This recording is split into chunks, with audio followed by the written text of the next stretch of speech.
Out here at Midpond Circuit today in Columbiana, Alabama. You hear the cars running in the background. Well, until that one cut off.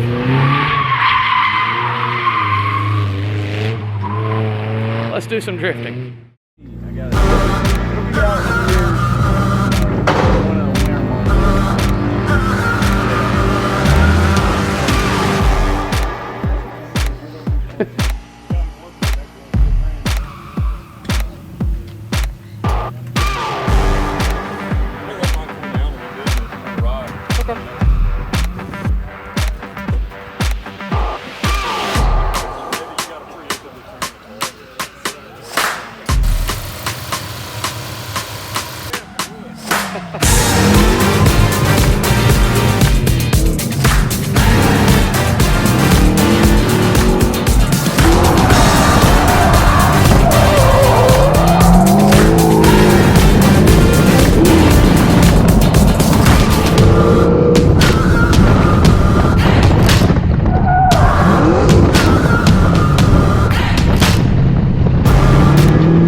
My Vaughn getting junior moment right there.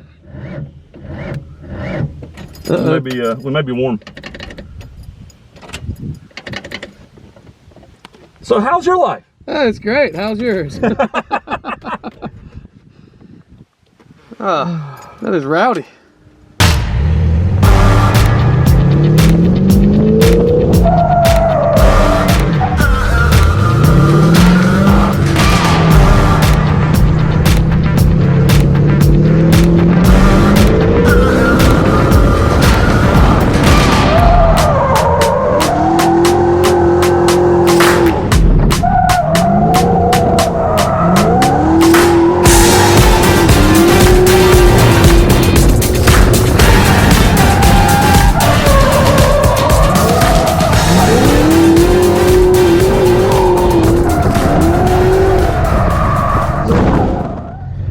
right, so that was a hell of a freaking run. What do you think?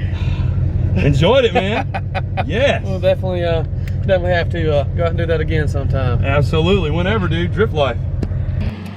So, tell me a little about who you are and what you got here. My name's Chris Baglin. I'll be 40 years old next month, and my nephew got me into drifting. And my nephew was like, I really love vintage imports, and I had never heard anyone say that my entire life. I was like, what is a vintage import? I'm from Georgia, help me out. And then he opened me up into the world of like speed hunters, and so I could see the car culture on a global standpoint. And then that's when I really started appreciating things that I didn't know about. I had finally gotten old enough to watch something and be like, well, that's not what I do, but that's cool. Yeah. You know, and I opened up a Carcraft magazine one day, and there was I think it was a hot rod, Vaughn Jr.'s Mustang was in there, and it was sitting there, and the front wheels were like this, and I'm like, what in the world? Why? What is that?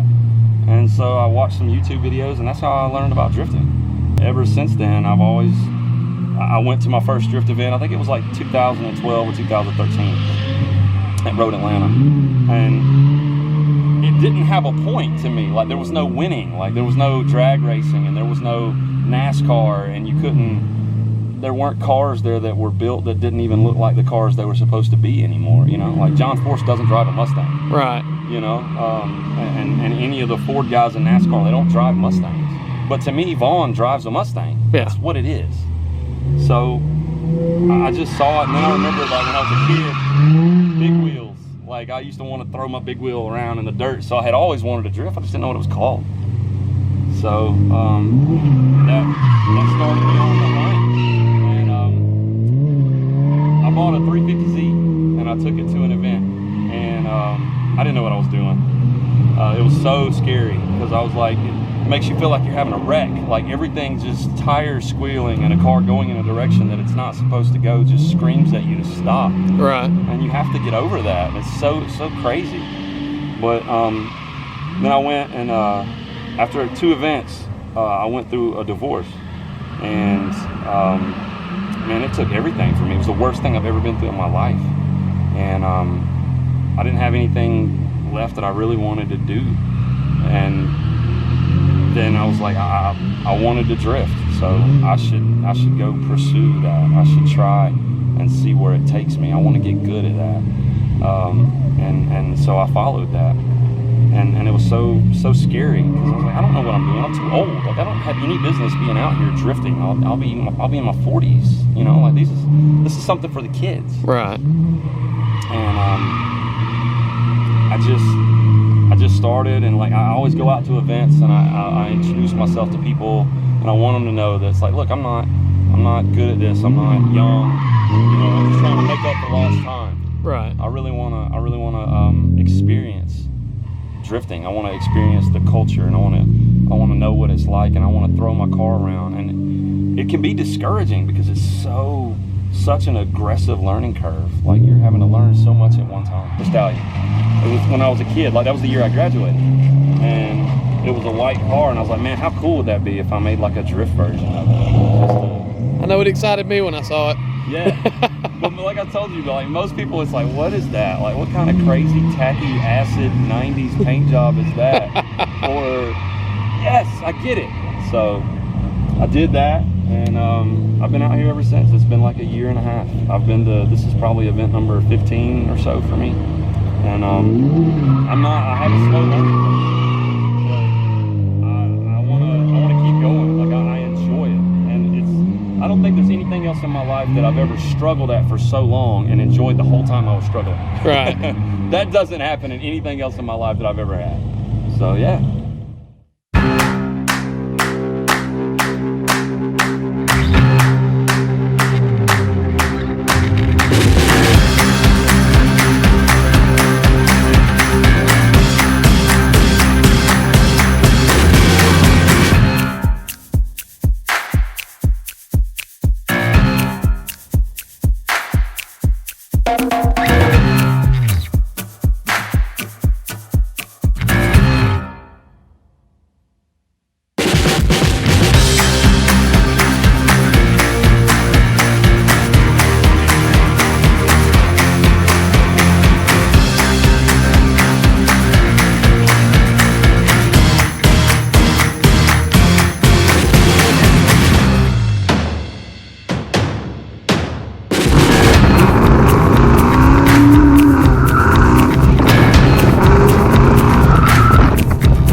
right, so what we got here, bud? It's a 02 Mustang GT. I bought it with a Ken-Bell supercharger on it. The motor's blown, so we pulled it out, fully forged internals, and right now we're just breaking in the motor before we put the blower back on. But it's got a full stage 3 Duncan Angle kit on it. It's like a custom fab kit out of California. Welded rear end, stiffer shocks in the back, harnesses for the interior. That's pretty much it. I mean, we kept it pretty simple and tried to make it do what it's supposed to do. Like I said, we just got together 2 weeks ago, and I've been beating on a little bit after work trying to break it in, but we'll see what it does today. Good deal, good deal. All right, guys, well, that was episode 3 of A Horse and a Husky. Had a fun day of lots of mud towards the end, but thanks again. Big thanks. Absolutely, dude. And you want to give a plug to any social media or? You can find me at Mycarsmettle on Instagram, and yeah, just come out to the pond and you'll go for a ride. Y'all have a good one.